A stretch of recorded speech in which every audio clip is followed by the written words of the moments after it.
Awan hitam menghiasi langit pagi ini, pertanda akan turun hujan. Aku bergegas mengambil tas dan kunci motorku, berharap hujan tidak turun saat ini juga. Namun dalam hanya hitungan detik, langit pun menangis dengan derasnya tanpa menghiraukanku yang sedang terburu-buru. Dan akhirnya aku hanya bisa menunggu hingga hujan berhenti membasahi bumi. Tiba-tiba handphoneku berbunyi. Segera aku buka tas dan mengeluarkan handphoneku. Di layar tertera nama Karin, lalu aku mengangkatnya.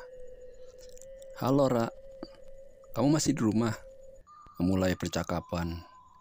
"Iya nih Rin, kayaknya aku bakalan terlambat masuk kerja." "Ya udah, ntar aku bilangin sama bos ya." "Oke Rin." Bunyi sambungan pun terputus, mengakhiri percakapan antara kami. Aku menatap langit yang masih setia dengan tangisannya. Tiba-tiba mataku terfokus pada satu objek, sesuatu bayangan hitam seperti sedang memperhatikanku. Lalu dengan secepat kilat ia pun menghilang di dalam derasnya hujan. Aku terkejut dengan apa yang kulihat. Mungkin itu bukan apa-apa. Bisa aja itu hanya perasaanku saja. Aku membatin. Sudah seminggu sejak kejadian itu. Dan semenjak itu juga, aku selalu merasa ada orang yang mengawasi. Tak itu di tempat kerja maupun di rumah. Hari ini, aku akan pergi ke tempat sepupuku. Tinggal hanya untuk beberapa waktu. Setidaknya, aku akan menikmati liburan tanpa mereka merasa diawasi.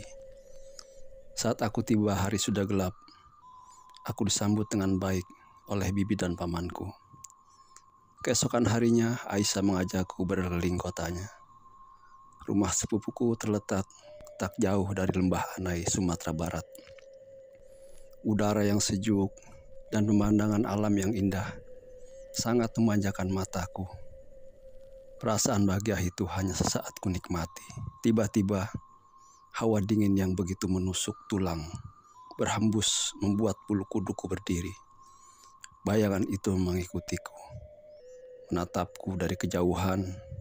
Bayangan yang jika diperhatikan seperti seorang perempuan. Rasa penasaranku memuncak, ingin rasanya aku menantangnya. Muncul di hadapanku dan bertanya, apa maunya? Hanya itu saja sia-sia. Dalam hitungan detik dia pun menghilang lagi.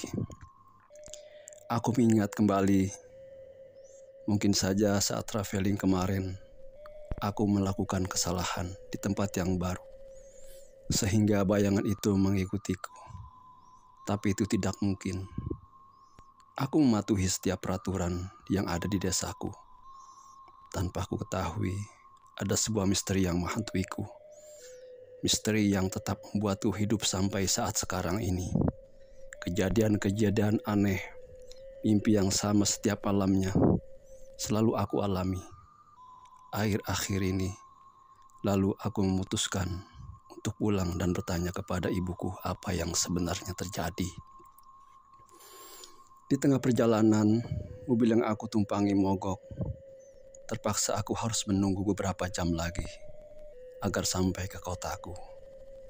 Tiba-tiba ada seorang nenek menghampiriku lalu berkata, "Kau melepaskannya dan dia tidak akan mengampunimu atas kehidupan yang kau renggut darinya. Berhati-hatilah. Cepatlah kau pulang dan pakai kembali gelang itu." Gelang? Apa mungkin gelang yang nenek maksud?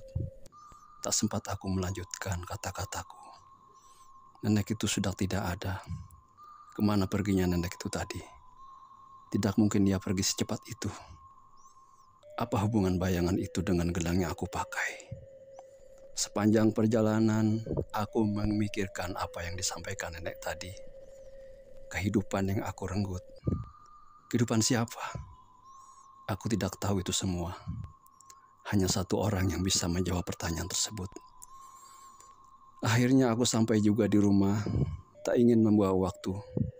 Aku langsung mencari ibuku dan menanyakan semua pertanyaan yang mengganggu pikiranku sejak tadi pagi. Zahra. Panggilan mama menggema di telingaku. "Sayang, Bukannya kau pulang seminggu lagi ya? Penuh tanya.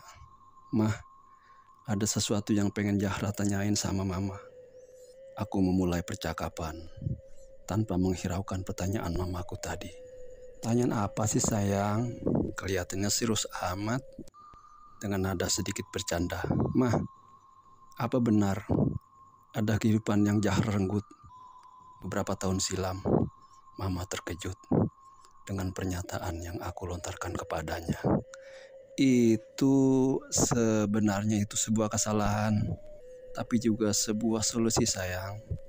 Tapi tak sempat mama menjelaskan secara detail. Raut wajahku sudah berubah. Seluruh tubuhku sedingin es, wajahku pusat pasi. Tatapan mataku kosong seperti tak bernyawa. Dengan khawatir, mama memeriksa tangan kiriku.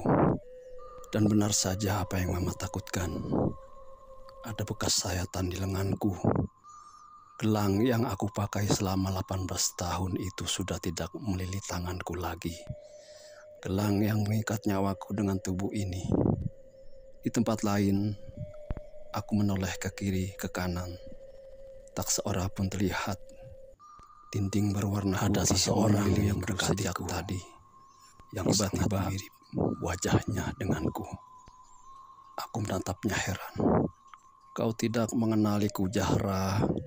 Aku Jahwa, saudara kembarmu. Kau tidak mengingatku. Waktumu di dunia sudah cukup. Sekarang giliranku. Ia menyeringai dengan mata yang penuh dendam. Ia mencekik leherku. Aku menatap matanya. Dari matanya, aku bisa melihat kejadian beberapa tahun silam. Ritual itu, ritual yang dilakukan kedua orang tuaku. Memindahkan nyawaku ke tubuh kembaranku dengan paksa dan mengikatnya dengan gelang. Tanpa berpikir mereka mengorbankan Jahwa yang saat itu tidak tahu apa-apa. Dan ritual itu juga yang merenggut nyawa papaku. Sungguh kejam. Tiba-tiba napasku berhenti. Yang kulihat sekarang hanyalah ruang gelap tanpa cahaya.